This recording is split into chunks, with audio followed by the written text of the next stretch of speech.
Kasama natin ngayong gabi ang basketball blogger na si Adrian D para talakayin ang impact ng injuries nila Curry, Paul at Griffin sa 2016 NBA playoffs. Aids, welcome back to the Score. Great to be back. Thanks for joining us. Okay, what a series of sad news for basketball fans in general. You don't want the playoffs to be lacking stars, and here we go again. First, Steph Curry goes down, and then Chris Paul.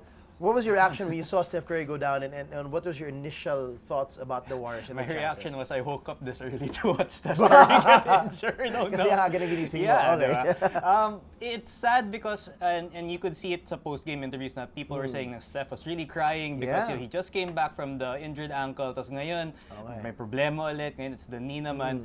But I think for him, it being an MCL sprain, it's a much better result than have it be an ACL tear, diba? Or an MCL tear. So it's bad in the sense na he's gonna miss a lot of time. 2 weeks is 4 games maybe, depending on how long the next series begins.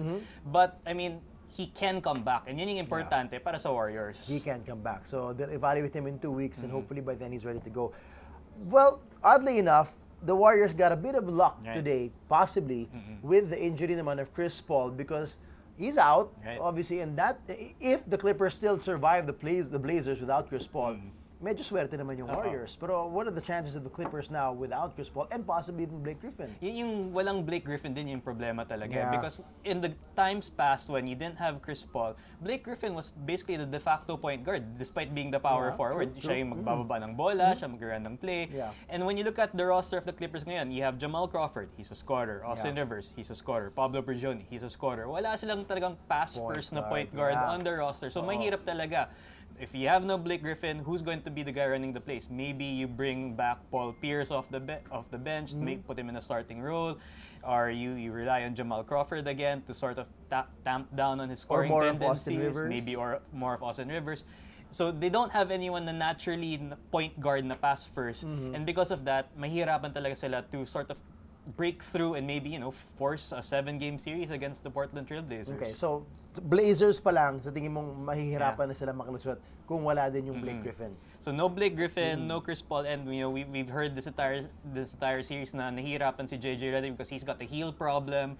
So you have your starting backcourt is either gone or injured, and you're going up against Damian Lillard and CJ McCollum. Na they just need a few shots to get their game going at sasabugin sila. Well, they had good games prior to the last 2 games, so they've slumped a bit, no. Pero so how does this fare? Kasi yung bracket-wise, doon magkakatapat the Warriors and the Rockets, the winner of that will eventually take play on the Clippers, the winner of Clippers versus Blazers. Well, let's not presume, okay? There are Rockets fans out there. Let's not presume na kayang-kaya pa rin ng Warriors ang Rockets without Steph Curry. I mean, what are the chances of the Rockets, eliminating the Warriors in the first round without Steph Curry? I think it's low because if you've seen how they've played just in this series, let's not even go back to their previous game. Just in this series, nakita natin na Game 2, they were at Oracle, wala si Steph Curry, they had a chance to win it, but they fell flat on their faces.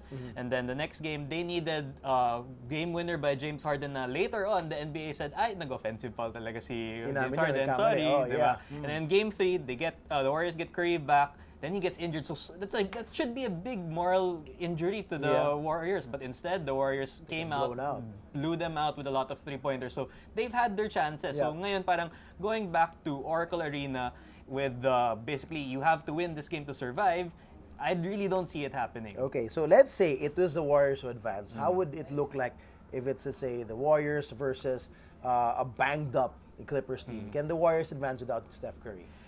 And hopefully buy him time to come back. Buy him time, I think, is really the key phrase there. Kasi, so let's say the 2-week minimum is exactly what he needs, diba? Tansya nila parang Game 4, Game 5 Game 4, Game 5. So basically, what you have to do is win your games at home. You can lose the ones in LA. By the time Curry comes back, it's a Game 5. It's at Oracle again. They've been really strong at Oracle this season. We know that. So if they do that, if they can protect home court, which is what every playoff team should try to do naman. Absolutely. Diba? And that's the whole reason why they went all out to get the win. The win record was to get home court advantage. So they played for this. So as long as they can maintain that, and then hopefully nothing serious alters the prediction of Curry coming back in 2 weeks, then they should be okay. It's just that ako lang, a person, I've never seen or heard of an MCL sprain to a player like him? Well, first of all, these are rare. Normally, pag may tama yung tuhod, bali yan eh. It's a torn ACL or MCL. It's very rare to hear of these knee sprains. So I don't really know how they can bounce back from this, how they can keep themselves in shape and in sharp form. Because we're talking about the playoffs here. We're not just talking about the regular season. Oh, he'll be back, and then he can work his way into game shape. But from what you've read, what you've heard so far, what did you see? How the chances of Curry coming back right away and in good form? That's really a problem because if you look at yung itong ankle injury muna, so he misses like 2.5 games basically.